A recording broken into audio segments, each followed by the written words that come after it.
Denver got hot, stayed hot. The Celtics got sloppy at the wrong time, and this is not going to do much for Jaylen Brown's MVP conversation. It's all right now on the Locked On Celtics podcast. Locked On Celtics pod, home of the winners.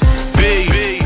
Yeah, welcome back to the Locked On Celtics podcast right here on the Locked On Podcast Network, where it's your team every day.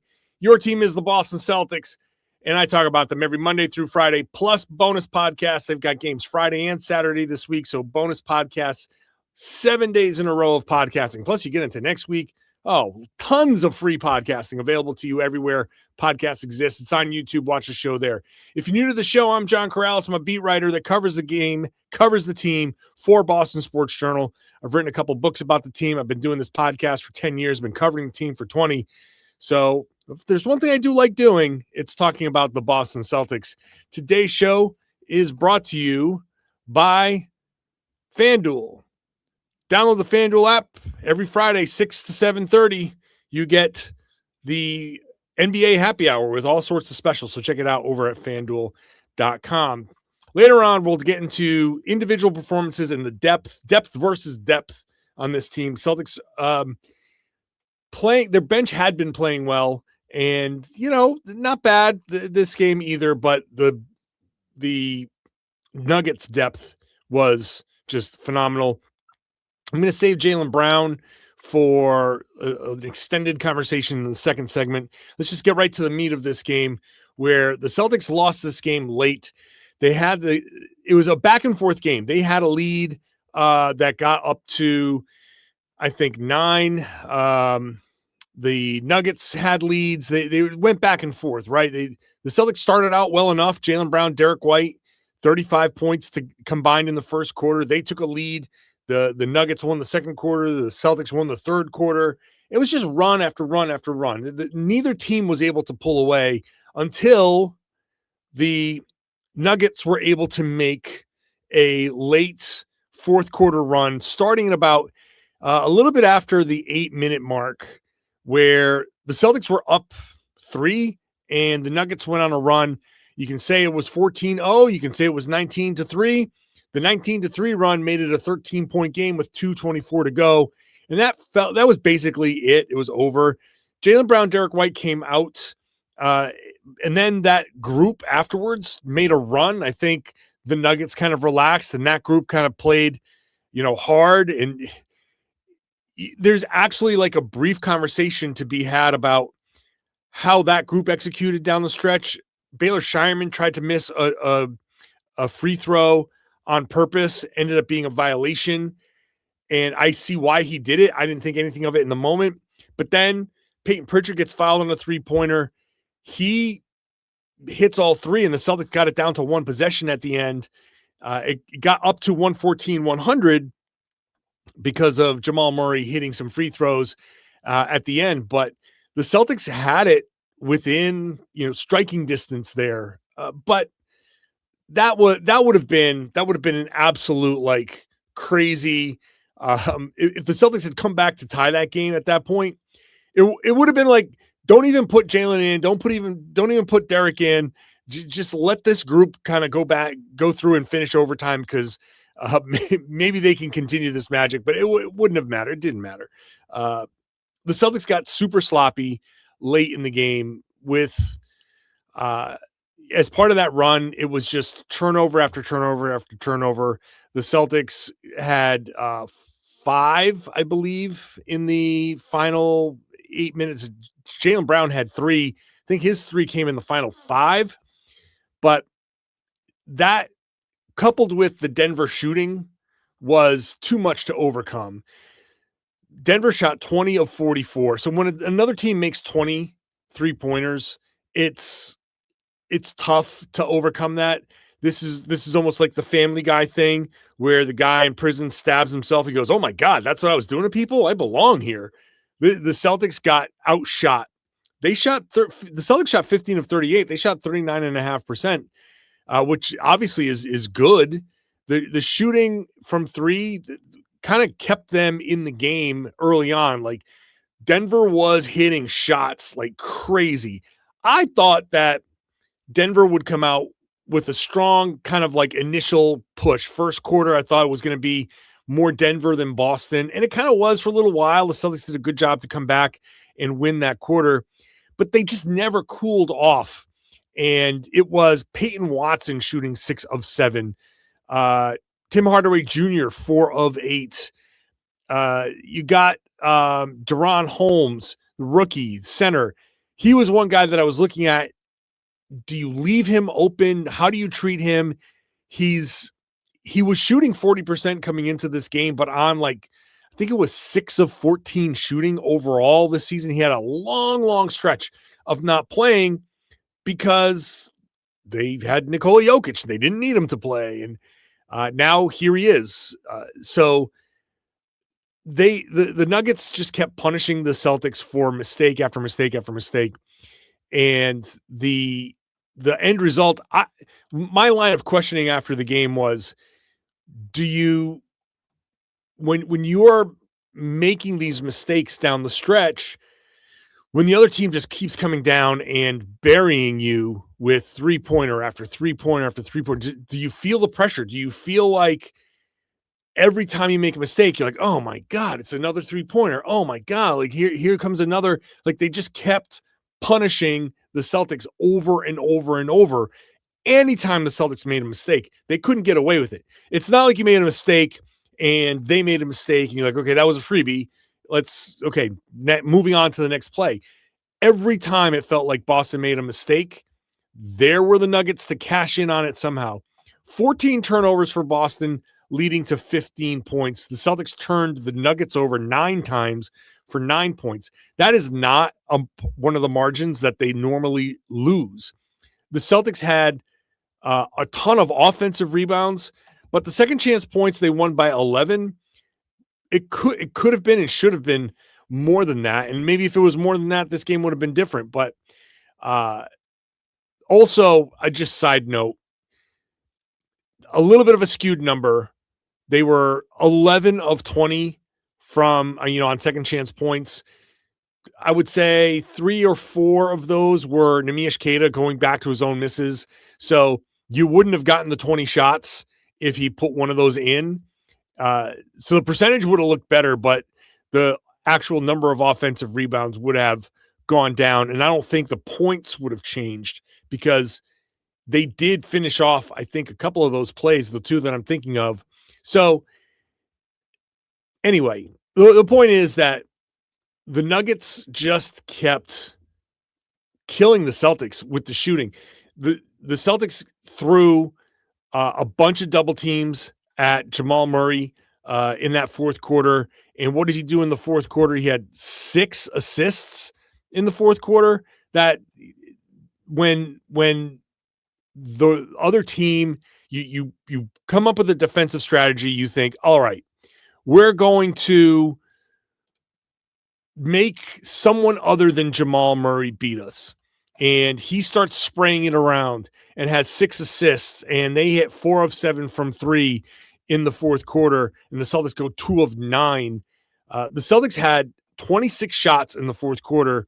Denver had 19. The Celtics had 7 more opportunities, and they couldn't finish them.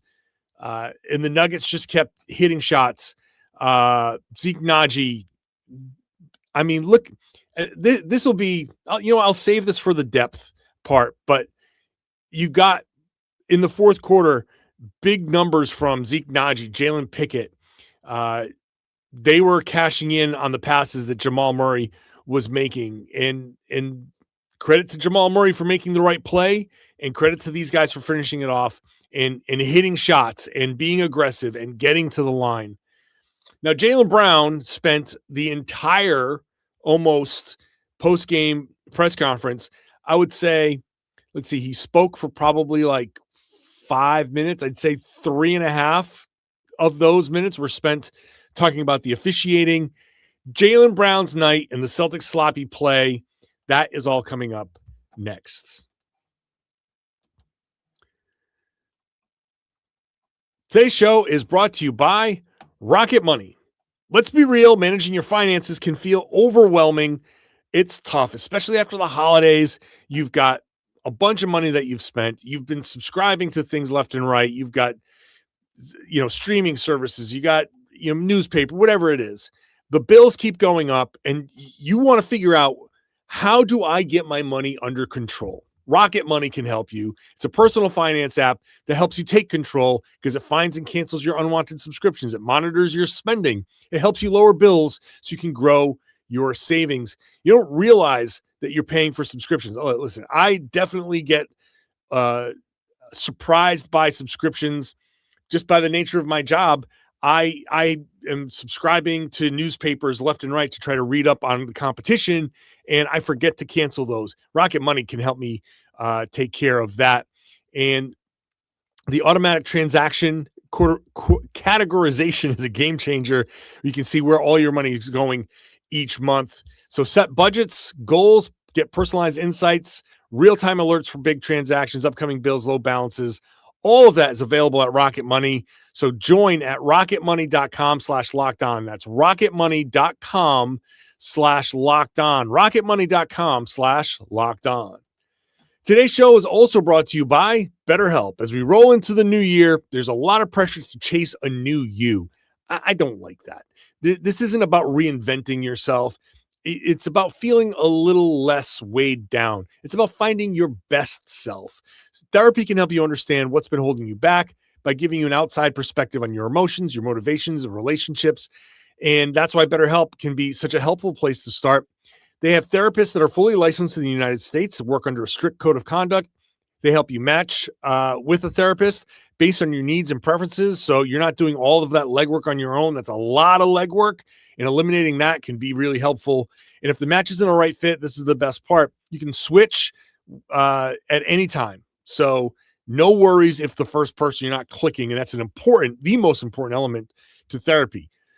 BetterHelp has served over 5 million people with more than 30,000 therapists. Live sessions average 4.9 out of 5 rating across more than 1.7 million client reviews. BetterHelp makes it easy to get matched online with a qualified therapist. Sign up and get 10% off at betterhelp.com/lockedonnba. That's BetterHelp, HELP.com/lockedonnba. Thank you for making Locked On Celtics the number one Celtics podcast in the world, and the Locked On Podcast Network, the number one sports podcast network in the world. Really do appreciate you. That's because you are an everydayer joining me every Monday through Friday. Again, the show is free. It's available everywhere. I've got bonus podcasts coming up. They play Toronto on Friday. They play... Who do they play on Saturday? I totally drew a blank on that, but I'm going to be there after that game on Saturday. It's against, the San Antonio Spurs, Victor Wembanyama. I'm definitely going to be there after that game. That's a late start, but I'll have post game for you on both of those. So check it out. Jaylen Brown, he had a 33-point game, but this was not, I don't think this was a great Jaylen Brown game. And this is not going to help the MVP conversation at all because he was a minus 14 in this game, in a game they lost by 4. Neemias Queta was a minus 16, and Derrick White was a minus 14. So these are not great numbers for these guys. And almost all of that, was like Jalen was in the first quarter. The Nuggets were they were up. Jalen comes out. The Celtics take a lead. Jalen in the fourth quarter comes in. The Celtics struggle a little bit. Honestly, this was Jalen said after the game that basically saying the refs got into his head, that he was expecting, he has been expecting the calls to come a certain way, and he didn't get any calls in this one, which, he went to the line 3 times, 1 of 3 from 3, from the free throw line. He did drive a lot. He took 29 shots. Only 6 of them were from 3. And to get to the line 3 times, I think Jalen has a point, but he spent a lot of time talking about the officiating and how that wasn't what he was expecting. And he thought he should have gotten a better whistle. And he kind of let that get into his head. This was the kind of game where it was like Jalen reverting to some bad habits. And he was good early on, but then he started to try to do too much. when Jaylen is going up for shots and then trying to pass right before he lands, like looking for a bailout, an outlet like that, I don't like that version of Jaylen, because that's a Jaylen that's not driving and making the right reads necessarily. He's driving with a purpose to score at all costs. And hey, he's probably done that a ton this season and it's worked. But in this scenario, it didn't work. And so it becomes more glaring. He was not driving and making good reads. He was driving and trying to score against the defense that was playing well. And the Nuggets defense has not really been great this season. And, you know, they played him well. He was looking for bailout passes and not looking for shooters. He wasn't just making the right play, drawing a defense and kicking and working the ball around. And then late in the game, he had the 3 turnovers. He finished with 7 turnovers. He had 33 points, 7 rebounds, 4 assists. The numbers, the raw numbers look good, but the 7 turnovers really stand out. The 3 of them down the stretch where the Celtics couldn't do anything as the Nuggets were building their 13-point lead, which was their biggest lead of the night. Jaylen was not playing well at all in that stretch. And now here you are, the conversation we've had how many conversations about Jaylen potentially being an MVP. And I don't think he's going to win, but he has an opportunity to win because he's doing so much with less than I think a lot of these other candidates. And it's only January 8th. Plenty of time to put this performance in the rearview mirror and play great and move on and almost forget about this. So I'm not sitting there saying like this has ruined anything, but also this was like the most poorly timed fourth quarter meltdown because he had just had this 50-point game. And the national kind of conversation around Jaylen was starting to be like, hey, you know what? He is a viable MVP candidate. And here comes ESPN. They flexed this game into their primetime schedule. They moved the Milwaukee Bucks. Who are the Bucks playing in this one? They moved the Milwaukee Bucks game out of it. Now I want to know. Bucks Warriors, which was, looks like it was a decent game. Warriors won 120, 113. That was the original ESPN game. They moved that out to get Celtics and Nuggets in. And now Jaylen has this game, this fourth quarter, and there are a lot of people who don't really watch like every game the way we do. So he shows up on ESPN, and there are, I'm sure, plenty of voters who are like, okay, let me see what this Jaylen Brown thing is all about, right? They've seen him a couple times. Like, he's been pretty good. Let's take a look. Let's see what he's got against the Denver Nuggets. And, he definitely has his moments, right? He shot 14 of 29. It's not bad. 4 of 6 from 3. That was great. It looked like he was early on. It was like, hey, he needs a bounce back from that Chicago game. And he kind of did. But then that fourth quarter, you got the national media, you got him kind of melting down a little bit. There are plenty of people out there who are like, okay, see, like looking at me and Tom saying like, oh, you guys did a whole podcast like bemoaning how the advanced analytics weren't really telling the story about Jaylen Brown. And here they are. This is the exact game where the analytics pile up against Jaylen Brown. He had a nice game, 33 points, 7 rebounds, 4 assists, a steal, but the 7 turnovers, the defense wasn't great. He made a couple of defensive mistakes. The defense was not as good with him out on the floor. And so when the people are putting their MVP case together, there's definitely going to be a voter out there or two that's going to be like, oh, I remember that Denver game. He kind of sucked, and he didn't come through in the clutch there. So Jaylen's going to have to come through like in one of these nationally televised games. Against San Antonio, he's going to have to come through against San Antonio And if it becomes a clutch situation, he's going to have to come through and perform in the clutch just to wash the taste of this one out of people's mouths. Again, to be clear here, I don't think this is like going to end any candidacy. One single game, especially in the early part of January, it doesn't end the conversation. But for the people who are always looking to eliminate Jaylen from the conversation, this is going to be like see? And people are looking for that confirmation bias. Like they want their opinions to be validated. Just like I wanted my opinion on Jaylen on Trae Young to be validated over and over and over again. I spent years being called a hater, and here he is being traded for Corey Kispert and CJ McCollum and no picks. And I feel vindicated, right? And so people are going to have kind of like that same opinion on Jaylen Brown when they're like, yeah, he's having a great season, but is he on the level of Shea? Is he on the level of Luka? And then you have this type of game, especially after like the Lakers keep winning. The Lakers, I don't know what they did on Tuesday night, but the Lakers keep winning these clutch games. They lost to the Spurs. Okay.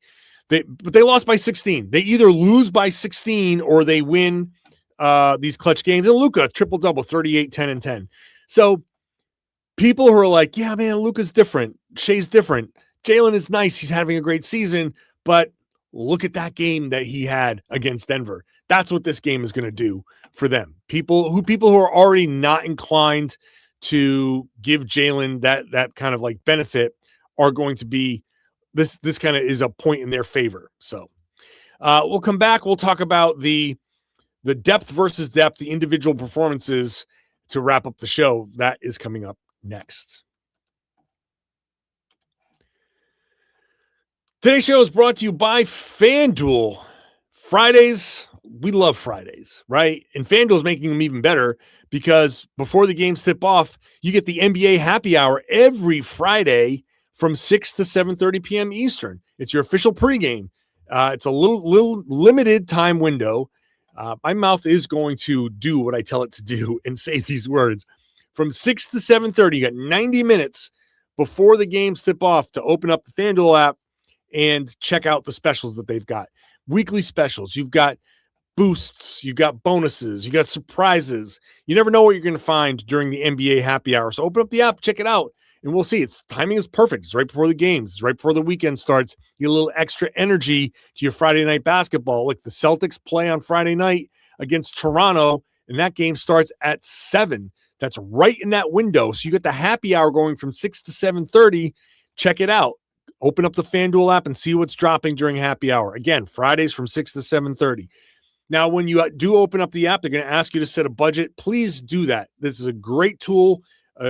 They are going to help you gamble responsibly. Set your limit. Whatever you can afford to lose on a weekend, on a night, whatever, set that budget so you don't go overboard in case you hit a cold streak, and gamble responsibly. Check out NBA Happy Hour on FanDuel, the official sportsbook partner of the NBA. Thank you for making Locked On Celtics your first listen every day. Thank you for being an everydayer with me every Monday through Friday, plus bonus podcast. Now join the Everydayer Club. If you want to be an everydayer and get the most out of it, you want ad-free audio, join the Everydayer Club. Ad-free audio on every major podcasting app. So check it out. You can get to any show on lockedon.podcast.com/everydayer, or you want to go to lockedonceltics.supercast.com to join the Everydayer Club. You also get access to our Discord server, merchandise drops, all that stuff. $5 a month or $50 for the year. So if you sign up ahead of time, you get a couple of months free. The Celtics depth has been something that we've been celebrating recently, and the depth was kind of there. Anthony Simons was pretty good. 15 points. He got hot again, 6 of 9 shooting, 3 of 4 from 3. He is definitely more comfortable. And, I've talked about this before. His locker in the locker room beginning of the season was kind of empty and barren. Now it looks like a normal locker. Like, I feel like he's comfortable. And I still don't know what's going to happen with him, and I don't know why it was empty before, but now it looks normal. He feels comfortable. He feels like he belongs here, and he's definitely playing a lot better lately. Luka Garza comes in and plays well. Hugo Gonzalez was a +9, who was the best outside. Oh, Baylor Shireman was a +13. In 4 minutes, he was part of that stretch where the Celtics kind of made a crazy run. But Hugo was very impactful. His defense was really, really good. So the bench depth was there, but the Nuggets depth was better because you got Nnaji scoring 12 points and coming up big in that fourth quarter. Pickett was big in that fourth quarter. The bench points were very heavily tilted in the Nuggets' favor, 49-31. So the depth, even without Jokic, was huge for Denver. And look, the Celtics bench hasn't been, a huge strength for them all season long, but they're starting to figure that out. So getting that kind of 15 from Simons, 11 from Garza, and to get that many points from their bench, regardless of whether they were outscored or not by the Denver Nuggets, on most nights, the Celtics getting 31 points from their bench is going to be very, very helpful. The problem is that outside of Jalen, you get 17 from Pritchard, who was okay, 17 from Derrick White, who, did a lot of things defensively. He was great scoring. He was defending in transition. Just 3 of 12 shooting for him, 1 of 6 from Payton Pritchard. So 4 of 18 shooting from Pritchard and White from 3. That's a problem. That's just like all season long. Those two have been so like hot or cold. There's like the consistency just hasn't been there. So they were 4 of 18. The rest of the Celtics were 11 of 20 from 3. So everyone else, Jalen was 4 of 6. Hauser was 2 of 6. Simons 3 of 4. Garza 1 of 1. Gonzalez 1 of 2. Jordan Walsh missed 1. So the Celtics shot pretty well, except for those 2 guys. If you get anywhere decent scoring, shooting from Pritchard and White, I think this game obviously goes very differently because now they're able to keep up with the Nuggets and the Nuggets don't pull away and things just go a bit differently. But the Denver Nuggets get to say that their depth has really paid off. And they are getting great performances. Peyton Watson scored 30 in this game. Jamal Murray, 22 points and 17 assists. He was awesome in this game. So the Nuggets get to like the bragging rights. They, at the end of a 7-game road trip, they played great, better than anybody I thought would have expected. The Celtics in the fourth quarter kind of reverted to the old Celtics from earlier this season. They didn't look like themselves. Jalen was out of sorts. They were disorganized. It just didn't look great. Hauser played almost 30 minutes and only got 6 shots. They were all 3-pointers. Keita had 20 rebounds, which is a career high, 10 offensive rebounds, which is a career high.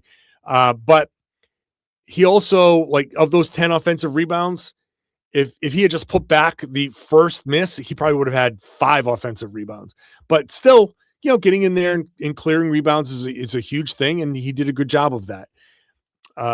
So, look, the Celtics, very fixable. This is just, sometimes you have these games. They were able to win a game where they didn't play great, shoot great against the Bulls. Now, they played well for most of this game, well enough. But then in the fourth quarter, they just didn't have that clutch kind of performance. So they need to get back to that. It's been a while since they've had a bad fourth quarter. So it's not like I'm worried about this, but Toronto is always a problem. San Antonio is one of the best teams in the league. And if Wembanyama is playing and off his minutes restriction, or the minutes restriction allows for him to play in the fourth quarter, that's going to be a problem. I don't know how the Celtics handle that, because who can handle Victor Wembanyama? So this is going to be a tough stretch. This is not the easiest stretch in the world for the Celtics. And, we'll see how they can pull through here. They have dipped back to the 3rd seed because the Knicks, I saw them losing at halftime. They must have come back. Yeah, they came back against the Clippers. So Celtics dipped back into the 3rd seed. You got to be careful now, because if they lose to Toronto, there's only a game in between them. The Celtics can dip to the 4th seed. So there's still so much of the season left that still, I don't know where the Celtics are going to end up, but this is a test. This is going to be a test coming up. We'll talk about that test tomorrow for sure. But honestly, if Jalen just kind of kept his head on straight, didn't worry about the refs as much as he did, and kind of drove with more of a purpose, I think this game would have gone differently. Derrick White shoots a little bit better.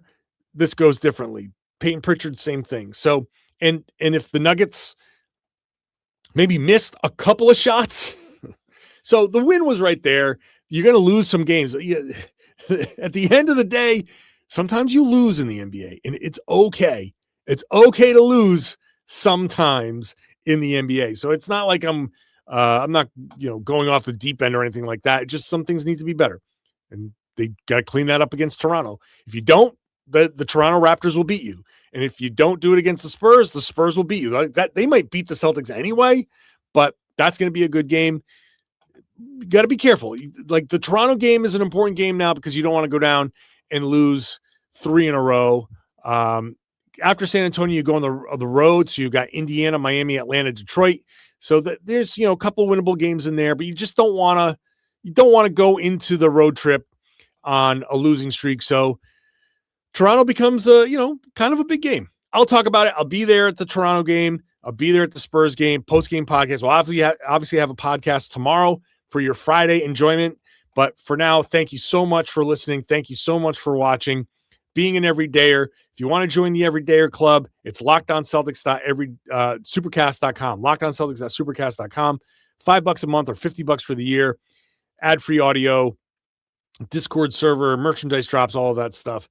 Now, please share the podcast. Tell everybody they should be listening to and watching the Locked On Celtics podcast here on the Locked On Podcast Network. It's your team every day.